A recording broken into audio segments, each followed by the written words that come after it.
All right, give me a sec to put us on blast, and then we'll go for it. Sounds good. Tough one, tough one.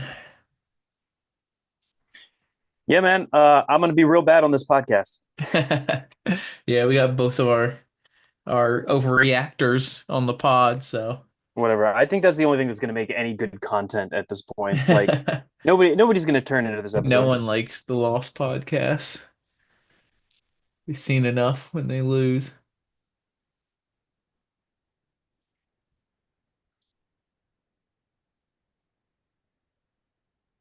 Wonder how we get the press box score sent to us. Like we've been calling it the Justin Ferguson box score or whatever, but it's just the press box score, right? Like it's sent from the SID department.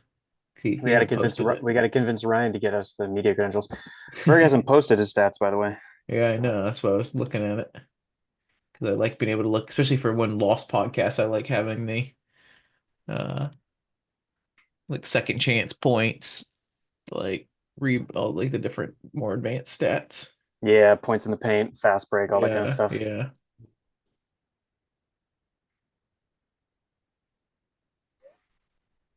All Anybody else right. post it? Not yet. Chad, if you've got a link to it, let us know.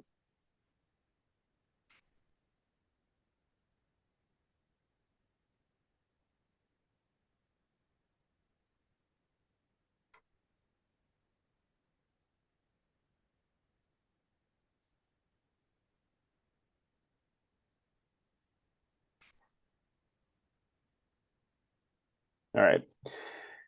Ready to start rolling? Oh dang, we got 7 people in here. Okay, Yeah, I'm, wait. I'm ready. Ready whenever Everybody, you are. everybody needs to more. All right, ready in three, two. All Wait, right. wait, hold on. It didn't start. Three, two. All right. It's the big Iron Bowl of basketball end of year regular season game on a night where we hung the banner for our SEC regular season. There's a lot of big media outlets that were saying we were a lock for the overall number one seed, even if we lost to Texas A&M, Alabama in our first game in the SEC tournament. Sadly, we are going to put that to the test. It sounds like we lose to Texas A&M last week. Okay, fine. It was hard to get motivated. Denver Jones was out. It seemed like we were kind of resting players hard against Buzz Wilson away. This one in Neville Arena, there's a lot of talk beforehand about motivation. This one, it's easy to get motivated against your big rivals. Aiden Holloway coming into our house, the traitor. Bruce Pearl called it, if we won this game, we had won more games this season than any other Auburn team. That was a big one, trying to make history. Denver Jones played, stating that as part of the reason so he could make history. But yet, all that, we lose 93-91 in overtime to the hated Alabama Crimson Tide. It was a tough one to watch. We never really played our game. It felt like we were always chasing from behind. It felt like we never got going the way we usually get going at home. I don't know. I think there'll be a lot to talk about on this one. Ben, what'd you think? I hate it, man. I hate it. I hate it. I've been saying it all year. It sucks that we have our best team ever and are playing in the deepest SEC of all time. The last time we won the regular season title, we were 15-3. This time we're also 15-3. But unlike that team, we're about to limp into the SEC tournament on our first losing streak of the year. I'm here to completely overreact to this. I'm here to say that if we don't win at least 2 games in Nashville, they're going to find a way to knock us off that number one seed line. They're just gonna give it to Duke. You heard Dick Vitale talking about it in the broadcast all day.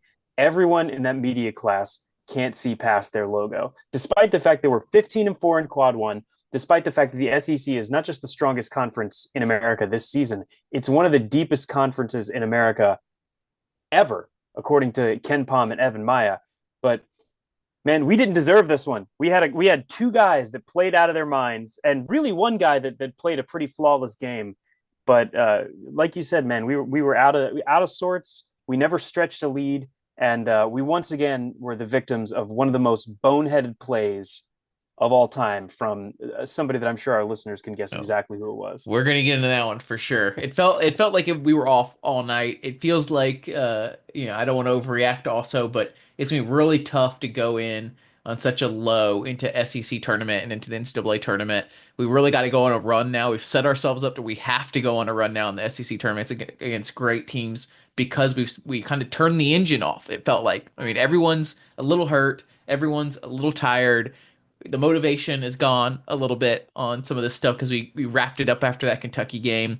But it's gonna be really hard to turn that engine off and turn it back on again when there's so many great teams we have to play. Everyone else in the nation is also nicked up a little bit. Everyone else in the nation is also a little tired and worn out. So no excuses there because that's what's going to be happening for everybody else. But yeah, it came down to Janai Broome and Todd Pettiford were the only two guys that really felt like they turned it on tonight. It felt like it was a good Alabama team. I mean, top 10 Alabama team. So it's not going to be like a bad loss for metrics or anything. It just hurts because it's our rivals across the state. But it felt like they had a team effort out there. They felt like they had a plan. And it felt like it was just constant, hey, Pettiford, please hit another NBA range three in their faces so that we can stay in this game. Hey, Broome, just keep feeding you. 15 of 28 for 34 points. 2 of 4 from three, humongous 3-pointers in overtime to keep us in this. But that's what it felt like all game. Like it was a 2-point loss, but it felt like it was constantly making shots to keep us in it. It felt like it was constantly shots to not let them pull away from us. And Janai with 15, 20, like people will concentrate on the 34 points and the 8 rebounds, the 3 assists, 3 steals, 5 blocks. And that's a great box score, but it was an overtime and it wasn't necessarily efficient. 15 of 28. I'm really getting tired of the long twos. Like I know he's the best player in the nation, but when he backs him down, he can't get in there. He's got to make that pass. When we clear him out, it's like a turnover when he takes a long two, and he's done it over and over again. Even when he faced the basket and throws that little floater up, it's a miss almost every time. He going into overtime, we had the ball with 1 shot left. I am totally cool with Janai Broome having a one-on-one with Grant Nelson, but you got to drive it into the basket because even if you don't make it, you can get a foul call, and the rest were calling foul calls. But Broome doesn't seem to do that, and he never seems to get to the free throw line, which can play to our advantage sometimes because he can't make his free throws. But he doesn't. He doesn't ask for it. He doesn't go in there and ask for it half the time the way other players ask for it. So it just sucks. We're gonna overreact. I hope we can get that But we're other not. box But we're not score gonna. up. But we're not gonna overreact entirely because again, we stayed pretty calm, and the Norman brothers stayed pretty calm after the Texas A&M game. But this is the exact same recipe that Texas A&M and Duke and Florida used to bully us, which is they got inside, and when they got inside, they made tough shots, and we fouled stupidly and gave them 3-point play after 3-point play. And listen, you're right about Janai. Janai was huge tonight. He's been huge all year. I think he probably locked up National Player of the Year tonight. But you want to look at why we lost? Janai Broome missed the front end of a 1-on-1. When he finally did get to the line, he was 2 of 5 tonight. And 64% from the free throw line. There were some big misses on the free throw line. It's not terrible, yeah, 64%, but you want to get at least no, above 70 that's in a close game like this. that's terrible for the number one team in America. Todd Pettiford, who had a great game, had a crucial turnover late. He missed 2 out of 3 free throws that could have put us up 2, and instead the game was tied late. I mean, it's reminiscent of that Yale game, and I think that's the thing that pisses me off the most. Is it feels like we're now into a situation where guys don't have the urgency and the technique to get ourselves over the line against these good teams. If we don't come out and punch somebody in the mouth and stay ahead of them, if we have to chase like this, this doesn't look like the team that was down 10 to Houston or down 16 to Iowa State, where they have a lot of fight and the ability to lock in on the defensive end. This team never locked in. We never I get had 4 straight possessions of good basketball tonight. You could. It's hard to like put your finger on. I wish it stat wise it was easier to do this, and I hope we can get that box score up. That usually we is going to be helpful on a loss like this. But you're right. It just never felt like we had the same tenacity. It never felt like they had the same want to that they had earlier this season. And you can say injuries and different things like that, but it just felt like we were always a half step slower than everybody else. The fouls, man, I'm getting so tired of the fouls on this team. We knew before the season even started that it was going to be tough foul wise on this team that we were soft with them. But that's the other issue. We're really soft with the fouls. The amount of and ones we've given up in the last 2 games, we foul them at the basket almost every time, and then they make them half the time because they're super weak fouls. And then we foul a ton away from the basket and just silly little fouls. Miles Kelly's been doing it. Chaney Johnson's been doing it. Even Pettiford took a really bad one on Aiden Holloway where he just swiped at him because he got beat. It's Yeah. just if you're gonna be giving up this many fouls at the basket, you can't also be giving them up away from the basket. And then on top of that, Broome's just not getting the calls under the basket, which is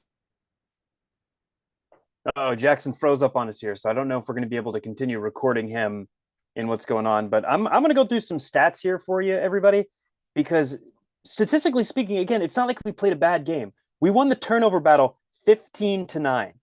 We both teams finished with 20 fouls. We won the block party 7-3. We had 6 steals to their 4, 24 assists to their 18. The only places that we really absolutely got bullied were rebounding, which we lost 41-33, and I mean free throw shooting. Like when it comes down to it, we even outshot them from three. That's another crazy statistic. You think about Alabama hanging its hat on the three ball. We held them to 7 makes on 22 shots from deep. Like that is the recipe for how you beat this Alabama team. We got up 73 shots to their 67. I mean, we won so many stat lines that matter in a game. We lost rebounding in a big way, and we lost in the final scoring column. So We've been giving up second chance points like that all year long. It's yeah. crazy with Cardwell and Broom in there. You would think we'd be dominating in the skies under the basket, and we just aren't. We've been losing that all year long. Before my computer freaked out on me there for a second, I was about to say it's super annoying to watch Amore, I believe he's pronounced Clifford Amore, do what we believe Cardwell should be doing. An athletic freak going up there and dunking on people. He scored 15 points tonight, 7 of 7 from the field. Grant Nelson was really the guy that beat us tonight, but watching Clifford Amore dunk on our guys over and over again when he gets a putback rebound, we're super annoying or a pass because Cardwell, he'll do that. He'll throw down a big dunk every once in a while, but it's not usually on people. People either just get out the way or he has a wide open shot. He never dunks one-handed on people the way Clifford Amore was, and I thought that's kind of what we thought Dylan Cardwell could But be. I do want to say Dylan Cardwell, especially in that second half, had some sequences where he finally stopped fouling. He trusted his body, and he made a lot of plays for us. He forced a bunch of really fantastic turnovers. He got some good defensive stops. We had 2 guys today that really cost us the ball game. And I hate to say that Miles Kelly cost us the game, considering how hot he got from three to start the second half. He helped us close the gap. But Miles Kelly turned the ball over 5 times today. He also finished with 4 fouls. He was another one of those guys that was just reaching in and getting way too many fouls way too early in the shot clock. And then Chaney Johnson, 4 fouls, 3 points, no blocks, no assists, no steals, 1 rebound. Chaney Some Johnson guys needs to have arrived as a power forward and be accelerating through March. And we're now 3 games in a row of the ghost of Chaney Johnson. It just feels like we're regressing in so many ways right now, which is the absolute worst time for that. I'd rather Yep. this have happened 5 games ago. We could have taken this 5 games ago so we could turn it back on these last couple games, and we just haven't. I think some of that's a motivation thing. They know that they won the SEC. They know they didn't need these last two, but it is going to be so hard to turn it back on. I just don't know how they're going to do it. Hopefully, we get back from some of these little injuries we've been having, but the attitude stuff to turn them back on is going to be really difficult. And I think we have to talk about it now. We usually pick, an MVP when we win, which has been great this year. Lots of them, picking lots of MVPs this year. But when we lose, we pick a key statistic. And I know the exact statistic and the exact play that I'm going to pick for the big reason we lost this game. But Ben, go ahead. You can try first. Well, I talked a little bit while you were gone about rebounding, but I know exactly what you're going to talk about, and I'm really tempted to make it a graphic and tag him in it, because I know he looks at our stuff on social media. Chad Baker Mazara's ejection when we're in the middle of a hard fight, 1 possession game that gives the other opponent 2 free throws and the ball and costs us his presence in the game is just brutal.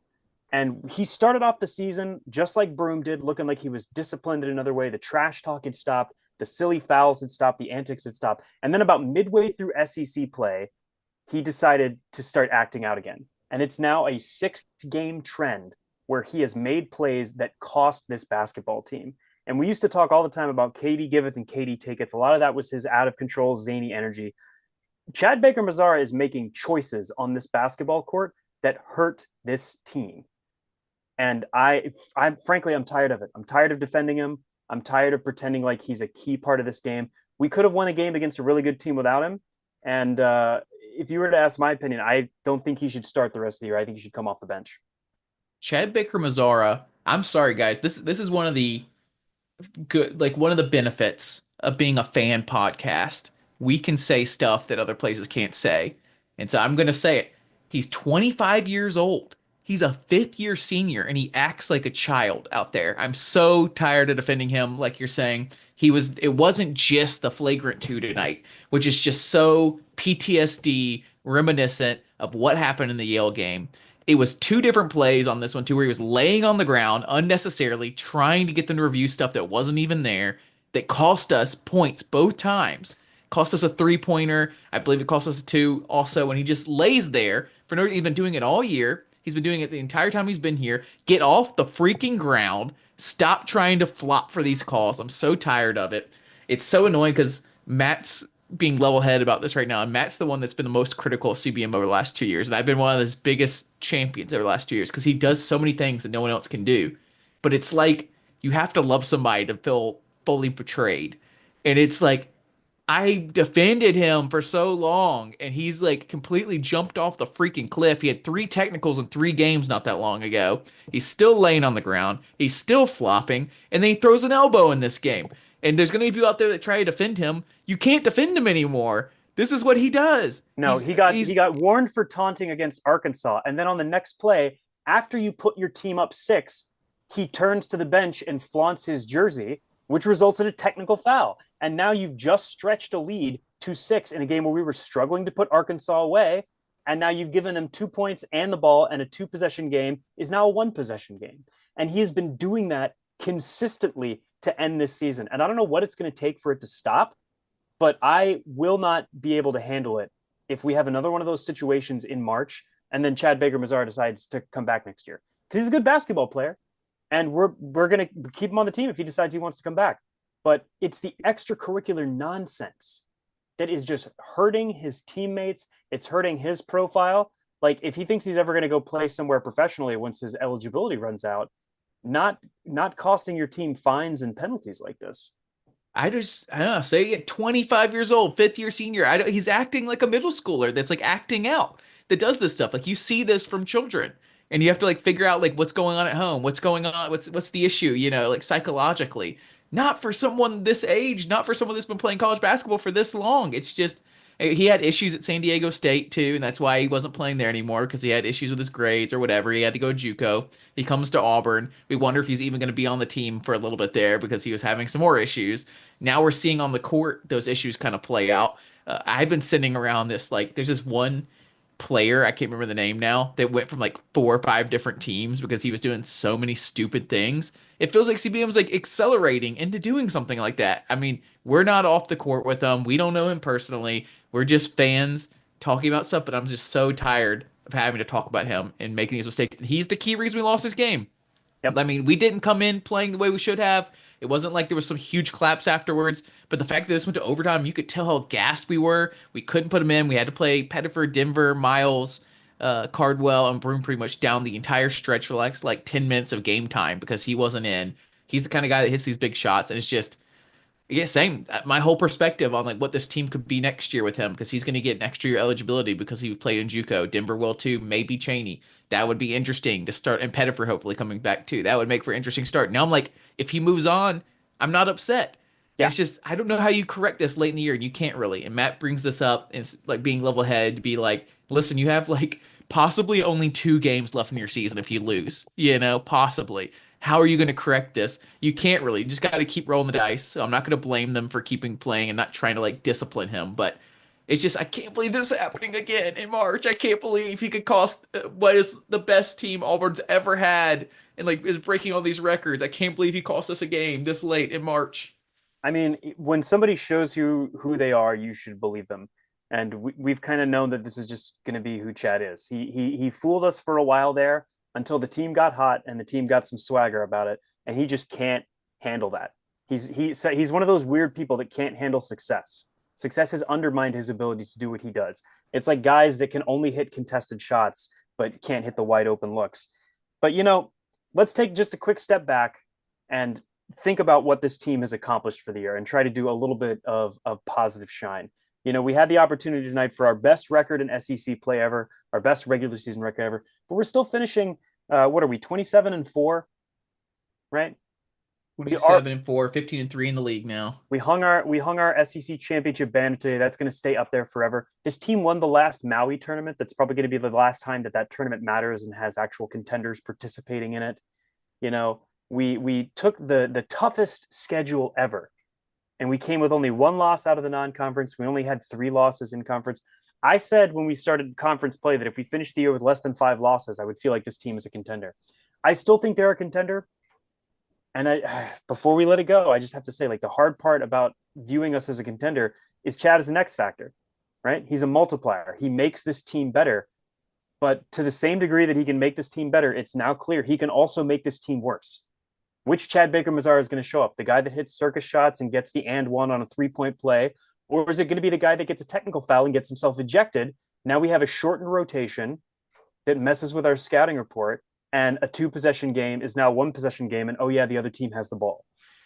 I mean, just it shows how quickly you can go from one of the most dominant teams in college basketball history to being a good team. We're still a good team without CBM, but we've gotten used to outstanding, amazing, historical.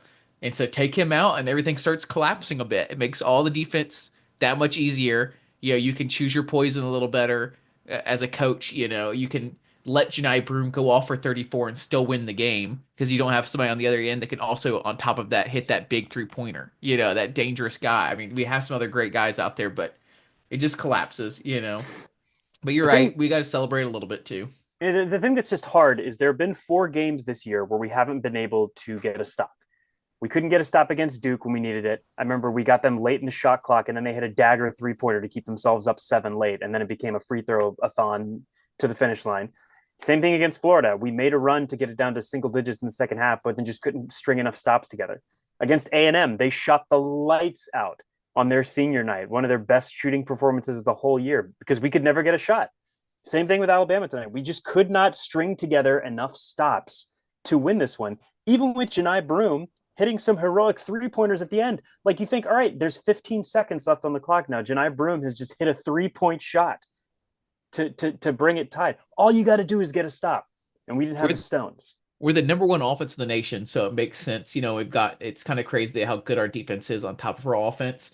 So it's worked. It's worked this year. There's been other games where it's been tough to get the stop, and we just keep hitting shots to stay in games. We did that again this game, and that's can be what can be frustrating at times. And Alabama's got a really good offense as well, but they scored 45 points on us in the first half, and it could have gotten worse. It felt like we finally turned the defense up a little bit near the end of the half there and kept it close, 45-42 at halftime. But yeah, it took Pettiford just hitting in your face threes to keep us in the game at times. It took Broom hitting threes in overtime to keep us in that part because we were not getting stops. Some of that's from the free throw line. It feels like both games we played against Alabama, they got a whistle every time at the basket and we can't seem to get that. But part of that's because we don't drive with the same intensity that other teams do. It can be frustrating. I don't Yeah, know. that's one. We That's one just of the other things. we know we can be great defense, and we've turned off the gas. It feels like we've got the wrong attitude out there. We're not diving for the balls the same way. It just doesn't feel as sharp. And you've been on this for a while. Some of it's been since the injury, but now, like, Janai Broom looked pretty healthy tonight. He played 43 minutes, which is insane for him. Um, but he's shying away from contact when he's got the ball down in the lane. He's relying on that spin move, and he doesn't feel like he can hit the spin, or he hit the spin on you last time. He tries to do one of these little floaters or these fadeaways. That's just not a consistent shot for him. I mean, it's part of the reason why he finishes 15 of 28 on the floor tonight. But the same thing for Cheney Johnson. Cheney Johnson being way too soft inside tonight, both on rebounding and on trying to get a shot up. He only finished 1 of 3 from the floor. Dylan Cardwell did his best Cliff Omarui impression, going 3 for 3 with dunks on good passes from Pettiford. But like our back down game, our going through contact game, not there. We hit Miles Kelly on a really great cut to the basket. I believe Denver Jones also had a pretty good cut at one point. But all in all, I'm going to see if I can find somewhere to get us these stats about points in the paint, because it is just, it's brutal, man, and it's now officially a trend. We're on a losing streak for the first time all year. We picked the worst time of year to do it. I don't know who our opponent's going to be in that first SEC round, but it's going to be a lot of pressure now on that first game. It's probably Uh, going to be Kentucky. no, oh man. Well, at least we beat them once. I don't want to play Alabama again. I don't want to play Florida. I don't want to play anybody. We just this league is so good. We've dominated until now. It's just going to be really tough to bring this back. I mean, some other things to point out. One, Denver Jones has disappeared in some of these big matchups. He didn't necessarily disappear tonight. 9 points, 1 of 4 from three, but it wasn't great. 6 assists, that's good.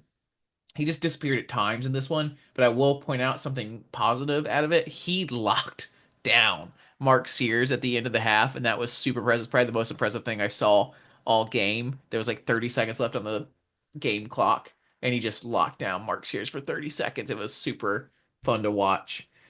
We saw some Yeah, minutes from great way to end the half. But then to end the game, there was some miscommunication on a screen switch there, and it allowed Sears to roll to the basket and drop that floater from the free throw line. So again, about the that's why perfect play. you want to do your best to avoid being in these situations where one shot can beat you or where you need one shot to win because it's so much pressure. I just like it's hard to watch at the end of the year because you want it so bad for the guys, and we've seen them prove it so much, and it's so frustrating when they don't live up to the amazing things that they've done all year. I mean, it feels so much like that Yale game, you know, where you had Weird some collapses down the stretch, and you still had a chance to win it at the end, and you just couldn't execute. we're going to be such a trendy pick to go out early in March Madness. We Oh yeah, already got upset last year. We haven't gone very far in March since the Final Four team, which is now like 5 years ago or more, 2019. So we're going to be hugely, hugely picked to lose, and I won't be able to disagree with them. But hey, that's March. March is crazy. Anything can happen. You can go in thinking you're the trendy one to get upset as number one seed and go the complete other way. Sometimes you go in with too big of a head and get upset in the first one. So we really have no idea. Luckily, we secured a ring this year with this team, but I think there's a lot of pressure in the fan base to finally make a run in March, and I am feeling really bad about it. yeah. I mean, look, it's our oldest team ever. It's our best team ever. We've won a lot of tough games. We won a lot of stuff on neutral sites. It's just hard to feel confident right now because we are trending in the wrong direction. Like it felt like we figured some stuff out post the Florida game. We had that amazing win in Rupp to finally make even more history that turned out to be the clinching win for our SEC championship. And you don't want to take your foot off the gas and be the team that limps in because it now there's a really easy playbook for you out there. We know that Janai Broom is not going to get the foul calls that he deserves. He's just not. He doesn't get that National Player of the Year whistle in the same way that Cooper Flag does. So guys are going to bully you. Guys are going to push you around, and guys are going to know they can do what Youngblood did to Chad Baker Mazzara, which is run around him and frustrate him until he does something stupid, and then he's going to get himself thrown out of the game. And if Chaney Johnson's having an off night where he can be neutralized by a strong front court, we go from having 6 scoring options to now 4, which means at any point in time, there's one guy on that floor you do not have to guard. We got Turtle minutes, we got Jakai Howard minutes, we got Chris Moore minutes. Oh my Uh, God, Jakai Howard. Sorry, can we talk about that kid for a second? I went back and listened to our preseason podcast, and we talked about the athletic freak that he is and whether or not he could put it together maybe by the time we got to SEC play. That dude is completely lost out there on the floor.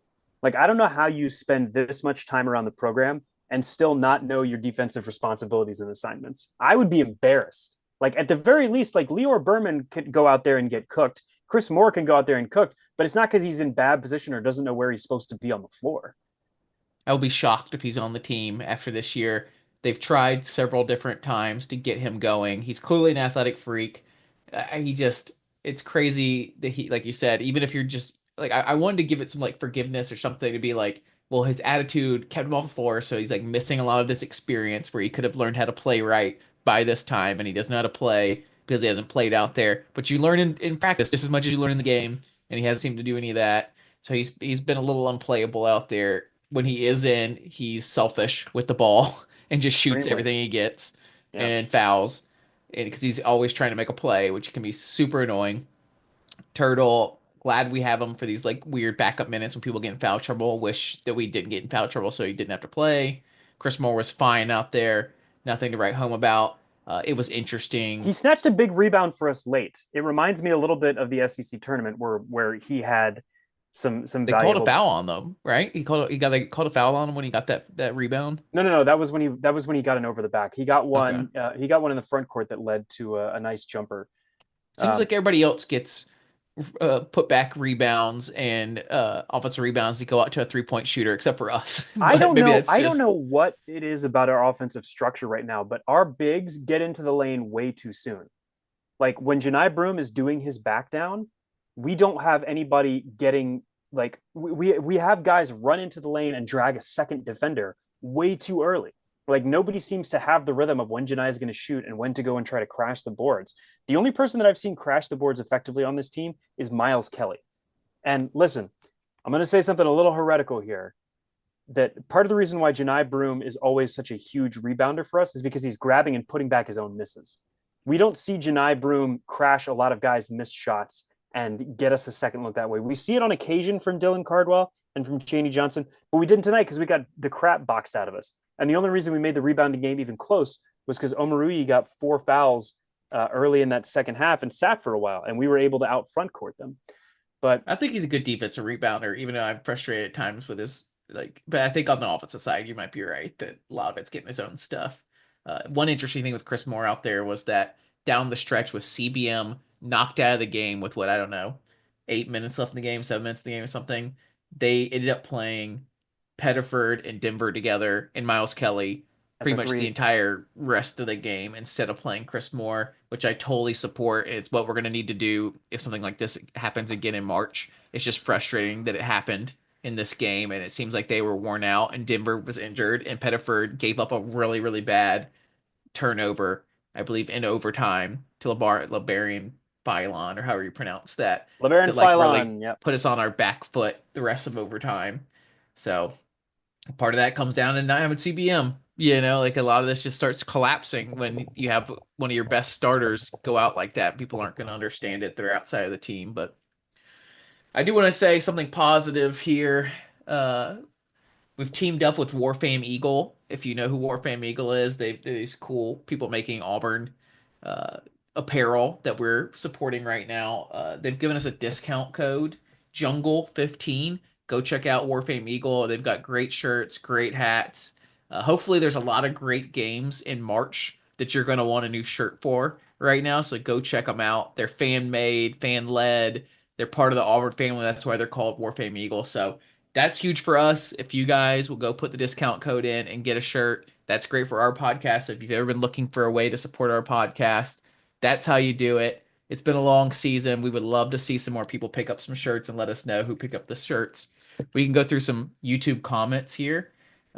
Came's current. The funniest thing is if you were told about this record in the preseason, you take it, no questions. But seeing it in reality is a lot more harrowing than you'd have liked. That's so true. We knew in the Texas A&M game, I said, I don't care if we win or lose, just as long as we don't get injured. But man, I it's tough to watch. hold on. I do want to take a little bit of beef with that because you come to the Jungle Auburn podcast because we're not just going to read you out the box score, right? We're looking at trends. We're looking at how that box score came to be and how this record came to be matters just as much. If you told me that we were going to be 27-4, but we were going to lose 4 games in a row to end the year, I'd have been like, oh, that sounds scary. Like you don't want to be a team that is like a Gonzaga that goes 31-2 every single year, but then never makes the Final Four or wins a national championship. Like that's not where we're aspiring to be as a program, especially not with how good this team is. So yes, it's exciting that we have this record. What sucks is Alabama is the kind of team that we're going to play starting in that second round. If you have not looked at what the 8 and 9 seed racket is this year, it is a bunch of freaking killers, man. We could be up against in our second game Kansas, UConn, Gonzaga, Utah State, all these big, strong teams that just haven't quite been able to put it together. But they don't need to put it together over the course of a 7 game series. They just got to do it one day where they out rebound us, where they bully us on the glass, and where we are cold as a shooting 3-point team. So that's why there's this huge overreaction, as Chris Thomas has also said in the chat here, from us about where we are. When we get to the end of the year, we're going to do exactly what we did last year, which is we're going to celebrate all the amazing accomplishments of this team before we poo-poo how this season ultimately ends. Because the reality is, starting now, 2 losses and the year's done, and we're not podcasting anymore, right? Like every game from here on out is win or go home. It's win or go home in the SEC tournament, and then it's win or go home in March. So we don't get to sit back and think, how many games would I like to win? Or what sort of stats would I like to see from some of these players? We're reaching the point now where it's like Jackson was just saying about CBM. We are who we are, all right? And the question now is just, is it enough? The interesting part about this too, I think there might be people at home. Some people would think if we had won this game, if we had just hit one more shot or they didn't hit a shot and we won a double overtime or something, we would still be frustrated. We just did not play our game this time. We did not play the defense I thought we should play. We didn't get the rebounding I thought we should get. We didn't look sharp at all. So even if we had pulled this off, I think we would have been frustrated with how we did it. We would have been praising about how even when we have an off night, when we don't look the way we probably should out there, we can still pull off a victory in Neville Arena.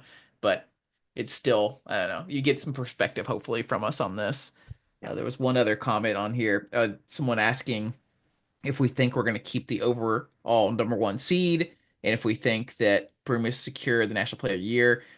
A lot of experts were saying that no matter what happened in the last 3 games, we've just built such a resume that we're going to keep the overall number one team. Well, not The the overall few number one, but a number one seed for sure. Well, I've heard people say we were a lock for the overall number one seed. Okay. I've heard plenty of experts at CBS, at ESPN saying this stuff. So I was in agreement. I was telling people online, like, hey, it's gonna be tough to win these last couple games because we have nothing to fight for, and there's a lot of great teams to be playing in the meantime. Pretty much some people that disagreed necessarily were Duke fans and some like haters of Auburn basketball. I thought that was ridiculous, but everybody agreed it's definitely possible we would lose these last 3. The one argument I would give credence to for why we might not take the overall number one seed if we lose this next game in the SEC tournament is just committee's bias. It has nothing to do with statistics or what should actually happen No, from no, our no. I resume. want you to imagine a world because there's a big game that's going to happen tonight. Duke is going on the road against North Carolina in their big fancy rivalry game that game day is going to be at. So a lot of eyes are going to be on that. If Duke once again goes in there and blows off the doors of North Carolina, then manages to go through and win their entire conference tournament, Against although who? it doesn't matter. It does not matter. It does not matter. Statistically, we If should they, not fall off the overall number one seed. That's what I'm trying to get. I'm not, but I'm Statistically, not, there's nothing Duke can do to get close to what we've done this season.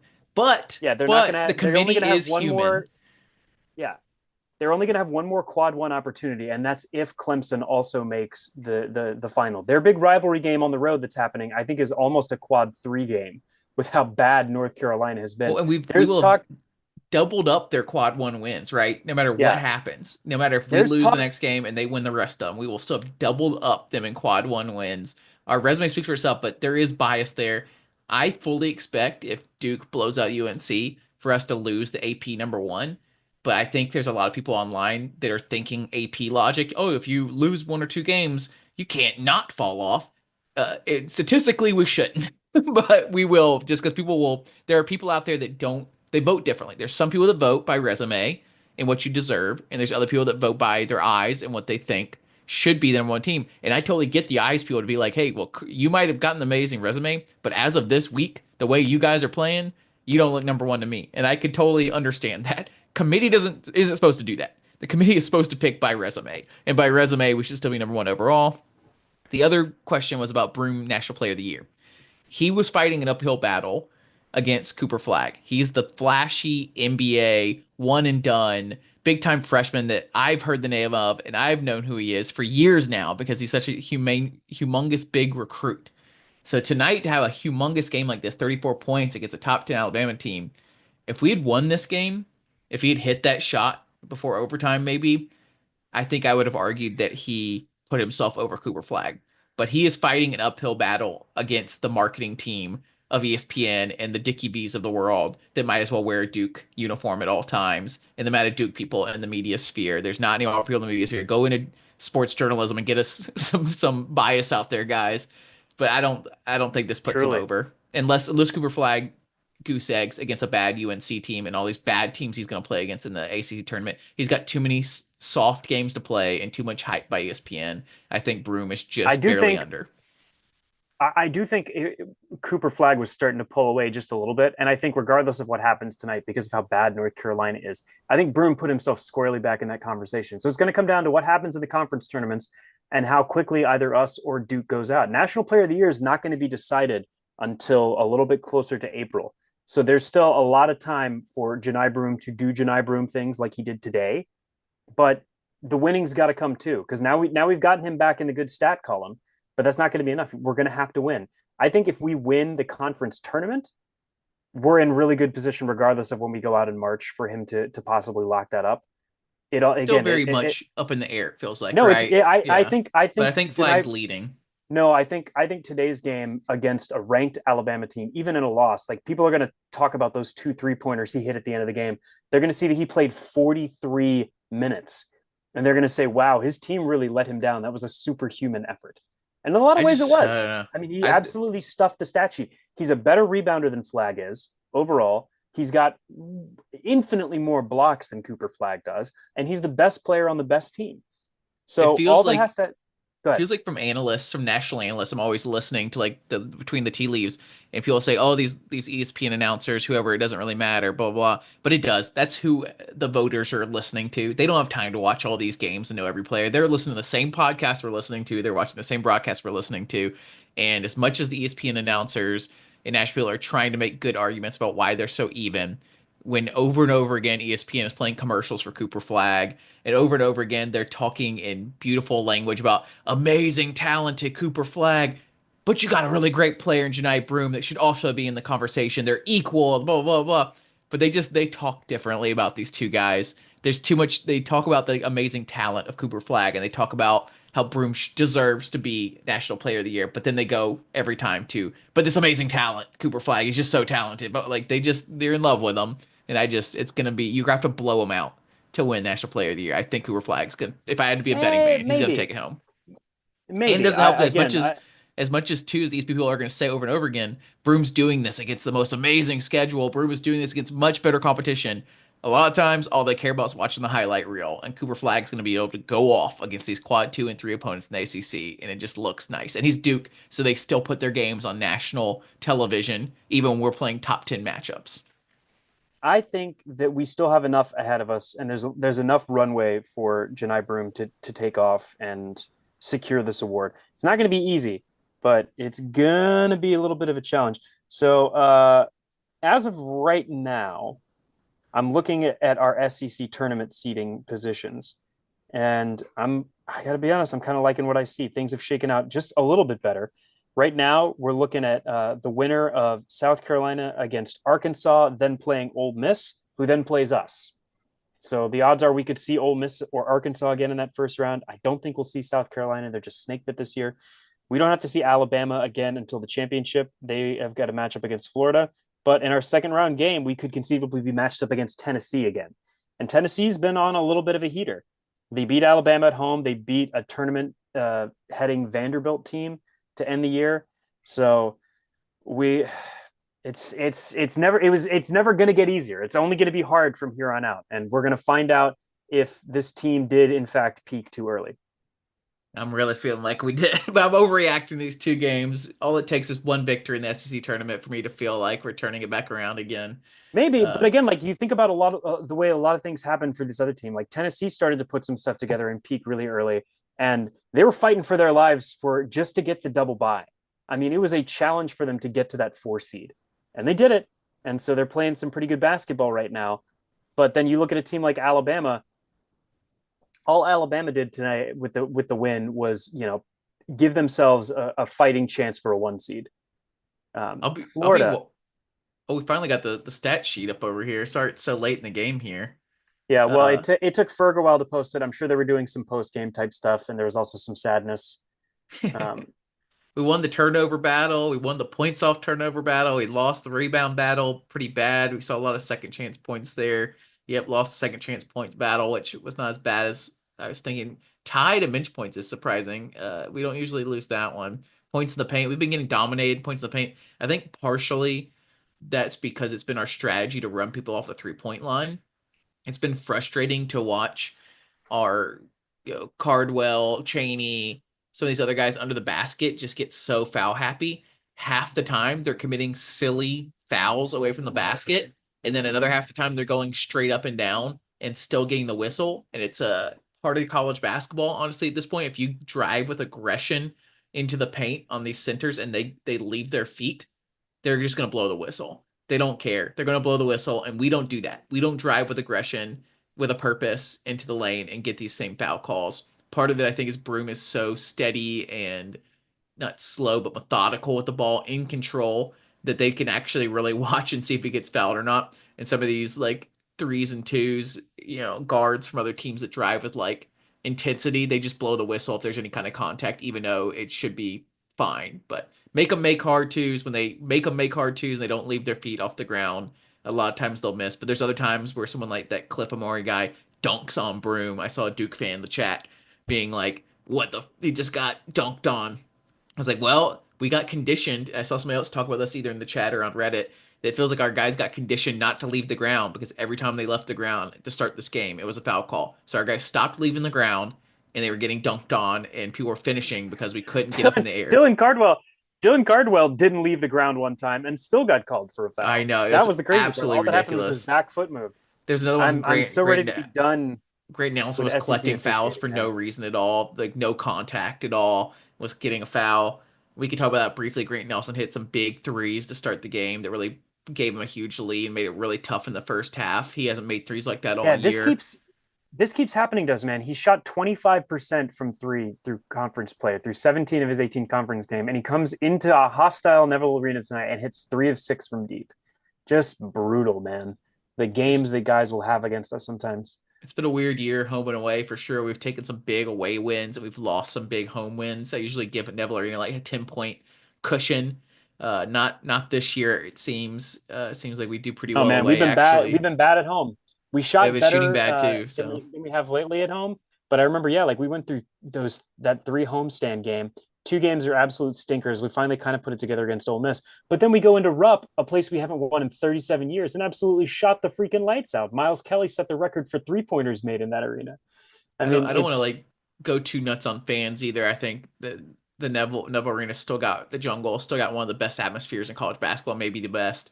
But we hold it to like a super high standard. I saw Shooty Hoops Will calling out some of the students being like, waving your towel around is not the same as yelling or jumping up and down. Like it doesn't do anything. It's the same with the shakers. I'll see that at times during the game, and I know you can get exhausted with it, but when people like shake aggressively, I'm like, that doesn't do anything. Please yeah, yell.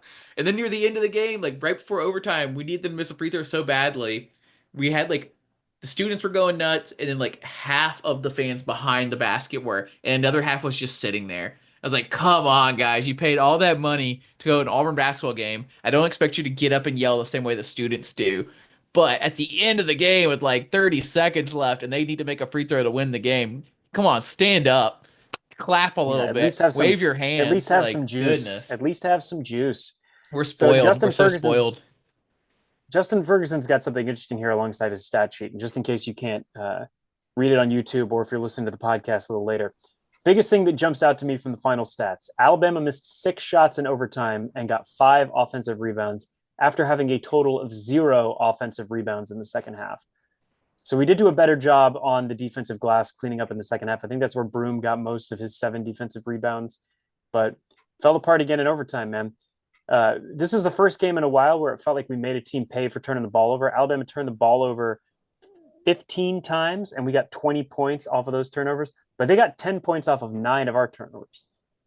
We had some And, actual good fast breaks off turnovers where we made some good passes and actually finished. Some of them were just so wide open that they could yeah, finish and it didn't really matter, but still good to see when it's been a bit of an issue all year. but we still lost fast break points 13-10, which is just a brutal sequence to see. Can we pull Um, up the SEC tournament yeah, let me bracket? see where I We can saw keep that. talking all day about this game, but we know like half the people listen to these and people just want them to go away. Hope it just sucks to lose this one. There's nothing left to talk about for me. I guess one last thing to talk about. Aiden Holloway came into our house again, the Screw traitor. him. We Screw people him. booed every time he got the ball, which I loved. I don't. We've heard from this podcast over and over again. I don't care for like playing nice with Aiden Holloway in the same way we've tried to play nice with some other people. You can't leave for our rival like that. He had another stinker, 5 points, 2 turnovers, 1 of 3 from 3 point land. And the only reason he hit that 3 point land was because Chad Baker Mazar Two. just laid on the floor for a while trying to get a thing like Yeah. a call. But he was awful. He threw the ball away once or twice. He's couldn't make anything under the basket. Good riddance, you know. Good riddance to bad rubbish. We don't miss him. Couldn't happen to a worse player. So we're still kind of waiting to see. I think Florida has the tiebreaker over Alabama because I believe they only played once this season. So I think no matter what, we're kind of set in stone here. And there is an advantage to this that we don't have to see Alabama again unless we meet them in the conference championship game. It's always Thank hard to beat God. a team 3 times in a row, but I Well, we don't wouldn't. We love. wouldn't beat them 3 times in a row, Matt or Ben. We I, lost to them. So yeah. But that's my whole point. Is it's tough. So A&M is currently up by 11 on the road at LSU, and Florida and Ole Miss are going at it. I don't think that's going to matter too I'm too much for surprised. seeding. I don't know if that do Arkansas they won today, do and they make Kentucky beat sure. Missouri. Sorry, I kept interrupting you. My bad. Do they don't they usually make these games all play at the same time, or do they just choose like, hey, if there's two teams in contention, you have to play at the same time, otherwise we'll have a regular schedule. I have no idea how anybody determines any of that, But like but I know in the past they've made us play at the same time to avoid any like funny business. So I'm surprised to see that they didn't have them all earlier in the day and there's still all these games to be played. Because even if well, you don't play the big couple of game, like the big two or three teams that are fighting for a number one seed or whatever, there's still some weird double bye stuff. There's still some weird seeding stuff where someone could throw. I don't know. I don't know. I think there's you a should little play them bit, all at the but same time. assuming Florida holds on to win, this is pretty much gonna be what the bracket looks like because Ole Miss will fall into a three-way tie where they don't have the tiebreaker over Missouri and Kentucky. So this is pretty much what your bracket here is going to look like. Uh, Mississippi State did not do themselves any favors losing today, nor did Vanderbilt, who I believe lost to Georgia. And I think Georgia and Arkansas might have gotten themselves off the bubble with those wins. So it'll be interesting to see just how many teams the SEC can put into the tournament this year. It's going to be at least 10. Who knows how many more it's going to be beyond that. But The yeah, this SEC is tournament's never been tougher, man. It's gonna be crazy. There's no get right game, really. I well, the mean, good news is everybody that we're going to face, with the exception of potentially A&M before the championship game, are all teams we beat. We beat South Carolina, we beat Arkansas, we beat Ole Miss, we beat Texas, we beat Vandy, and we beat Tennessee. I want to say So I want to play like Arkansas next, but then if we're playing Arkansas next, that means they're coming off of 2 wins, and I'm just that might get a hot. They're a talented team with Calipari as the coach. Ole Miss, luckily we've been able to beat them. They're not as good without or not. They haven't had our number since Kermit Davis left, but they have a really great coach too. So many great coaches in this league, man. yeah, Like Beard there's a over bunch. there that took Texas Tech to a Final Four. If he hadn't gotten in legal trouble, he wouldn't be at Ole Miss right now. So it's Same thing crazy, with man. Todd Golden at Florida. He's going to be there for a while. Rick Barnes doesn't show any signs of running down. Who knows? Maybe we can convince Nate Oates to go and coach for Indiana, but somehow I doubt it. I think Alabama's got more money than God, so they're gonna Too much money in the SEC these days. they're gonna throw whatever he wants at him. But this is And kind of just, the lineup that we're looking at. Is I'm, we'll be playing at noon on Friday, March 14th, as I part think of a this is, potential 3 game stretch. I think if you're picking from the three other double buys, this is the one you want. You want Tennessee. Florida's got our number. I don't think we could beat Florida. I don't know. Sure, maybe in the championship game. You don't want to play Alabama again. They just beat us. I'm tired of playing them. I hope we don't have to play them again. So you're left with Tennessee, who's a great defense and very good also. But we beat them in March before. I'd rather play Tennessee than any of these other ones. And, I guess I hope that somebody else can beat them in an upset or something so we don't have to play them. But Well, it Jackson, shaked out all right. I hate to break it to you, but we continue to have this trend for Auburn basketball where we either win no games in the SEC tournament or we win the whole thing. We have never had a 1 or 2 victory rotation inside of the SEC tournament. This could be the team that finally makes history once again in a weird, not as fun way, winning 1 or 2 games and then losing. But we'll see.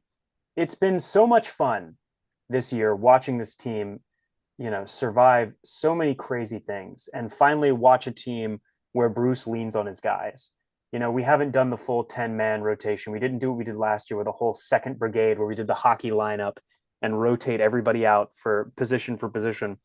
It's been a special team to watch and it's been fun. And you just have to try and enjoy the chaos. It's not as fun for us because we're not used to being the team with that one next to our name that's got the big target that everybody's going to be gunning for.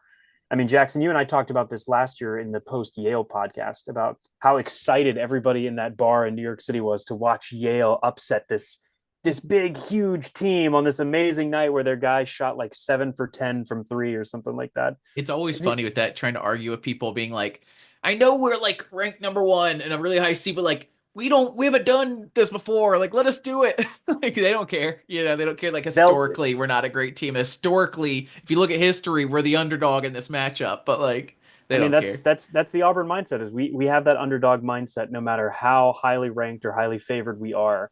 And we're gonna have it again this year. And this year, oh boy, I We get some rest here, which is good. yeah, we Not get we a don't week play off. again until Friday. I think we need that reset.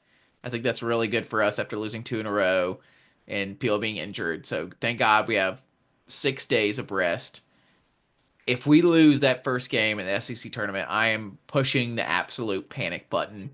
If we win a close one and then have to play Tennessee and lose that one, I'm still going to be feeling really bad going into the March Madness bracket. But if we lose that first game, I'm taking out some cash and putting it against us in the Look, March Madness. I'm gonna do you one better, man. I'm already hitting the panic button. I like so little of what I've seen from this team over the last 2 days, and I thought today was a good gut check of do you have it, do you want it, and what do we want? We had one player that wanted to get himself ejected, and we couldn't drop the nuts. We didn't have what it took today against a good team that wanted it more than we did. And I don't know how much of that is just because we already hung the banner today, but you would think against your rival on senior night, your guys would still bring it. And we were soft again. We were soft again, like we've been in all four of our losses this year. So I would hate for this team to be to have the success that they've had spoiled the same way that last year's team did. Last year's team tied the record for the most double-digit wins in Auburn history. They won an SEC tournament. They got to hang a banner, and then they laid an egg. And now, everybody's like, that's just Auburn being Auburn, man. They're back to being a mid basketball program. When I don't think we're a mid basketball program, but anything short of a national championship or at the very least a Final Four from this team, people are still going to look at us as like, are they really a basketball school? And I hate it. I hate that that's what makes me feel the pressure for this team to win. So I'm going to try to enjoy what little time we have left with Janai Broom in an Auburn uniform, with Dylan Cardwell in an Auburn uniform, with Chris Moore in an Auburn uniform. These guys that have been with this program for such a long time and have meant so much getting us out of COVID, post our first Final Four, and keeping us in the winning ways, having that streak of non-conference home wins, having the most wins in the SEC for the last couple of years.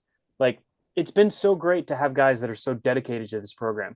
And I hope with the NIL, we're going to continue to see more of that. We might see guys like Tahad Pettiford, whose pro prospects aren't as high, decide to stick around for at least a year or two. Same thing with the guys that we've got coming in next year with Magwood and some of these other highly rated freshmen. Um, I'm gonna try to enjoy Okay. it, but I can't lie to you, Jackson. I've already smashed the panic button. We usually do a March Madness show or an end of SEC regular season show, pre-SEC tournament show, something like that. I guess we'd usually do it before the NCAA tournament, like a March Madness prep. We did I an don't know if, SEC wrap up show last year. yeah. Do we do it between SEC tournament and NCAA? Do we even, I guess we do because we can combine it with the tournament No, no, in we March did Madness one. on We Sunday did night. one. We did one last year pre SEC tournament because I Okay. remember the graphic for that, because we wanted to talk about what a great regular season it was. We wanted to talk about our predictions where we thought we'd wind up getting seeded if we could pull something off, and then we didn't put out another episode until after the SEC tournament because everybody was busy and Matt wound up actually getting to go to Nashville and watch those last two games. If I had to predict where we are, unless we get some great guest or something in the next couple days to come on, I'm gonna guess that we will do a Sunday night of NCAA post SEC tournament. That if we lose early SEC tournament, we'll probably hop on and do one for that game to like seal off the SEC tournament. We'll probably just do a post SEC tournament pre NCAA tournament pod before that. So expect that. Yeah, We'll no, do we did some it sort of last year. bracketing thing.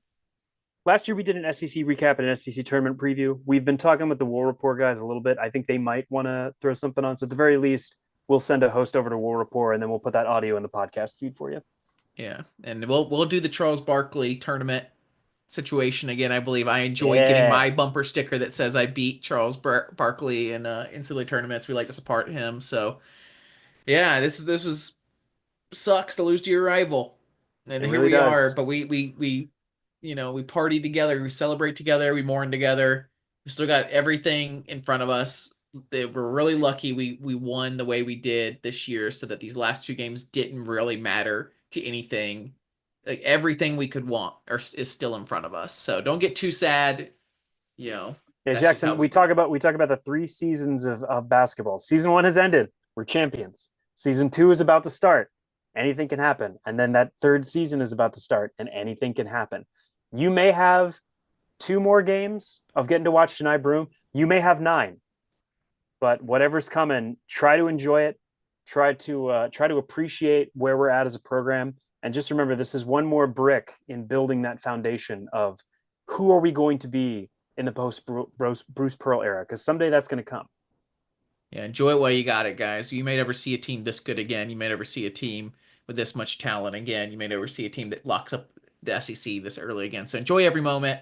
And thanks for coming, guys. One last question, Ben. Even though we've lost 2 in a row, are you still having fun? You know what I want to say, Jackson? Here at the end of the regular season, I want to say I had fun. I'm with you. I've had fun. Yeah, This I is the have had lowest fun, point man. of our fun meter all year, and it's still pretty high up there because of how good this team has been over a long run. So I'm still excited for the SEC tournament. I'm still excited for NCAA, which you aren't always, every other year. So thanks for coming, guys. War Eagle. War Eagle. Thanks for coming, Whew. chat. Sorry if we didn't read your stuff quite as much this time. Yeah, we didn't need Brutal out MVP there. help. Brutal. We didn't need MVP help today. It was a rough one. All Yeah. right, Jax. I'm gonna break it down here. Anything else you wanna go over? For anybody left in the YouTube chat, I guess we already said a little bit, but all the hosts are pretty busy. So we'll see what we end up doing Yeah, I think we're gonna get. before. We're probably gonna get at least a little SEC tournament preview. I'm gonna reach out to Ike and see what his plan is, but it'll probably either be me or maybe Storman that go on the war report with them to prep for the tournament. I think So we'll we're try to have all that. We'll try to have that in your podcast feed. I think we're limping into March as a podcast team as much as we're the same as the team is limping into it. Oh And man, Cam, the Discord, I want to do something, but I'm just so busy, and so is everybody else in the pod. It might have to wait till next year. I don't know. We'll it's probably see. gonna be a next year thing. I don't know if we'll be able to get it set up on time for this. I don't know if you can hear the tiredness in my voice, chat, but it's been a long year. A lot of stuff It, going on. it's been a long year. It's been such a cardiac year too. Like I miss beating the crap out of people, man. These one possession games are brutal. All right.